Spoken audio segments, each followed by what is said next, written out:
Step into Value Zone. Value Zone. Hypermart. బటాన్ చెరు. ప్రముఖ నటి బీజేపీ సీనియర్ నేత జయప్రద కనిపించకుండా పోయారా? ఆమె కోసం పోలీసులు వెతుకుతున్నారా?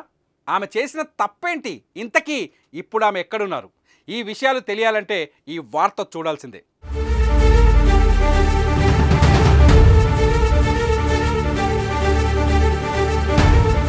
నటి బీజేపీ నేత జయప్రద 2019వ సంవత్సరంలో ఉత్తరప్రదేశ్లో ప్రచారంలో పాల్గొన్నారు. ఆ సందర్భంగా ఆమె ఎన్నికల ప్రవర్తన నియమావళి ఉల్లంఘించారు. దీంతో జయప్రదపై రాంపూర్ పోలీస్ స్టేషన్లో కేసు నమోదైంది. కానీ విచారణకు ఏనాడు జయప్రద హాజరు కాలేదు. పలుమార్లు కోర్టు అవకాశం ఇచ్చినా ఆమె లెక్క చేయలేదు. దీంతో ఆగ్రహించిన కోర్టు ఏకంగా జయప్రదపై నాన్ బెయిలబుల్ వారెంట్ జారీ చేసింది.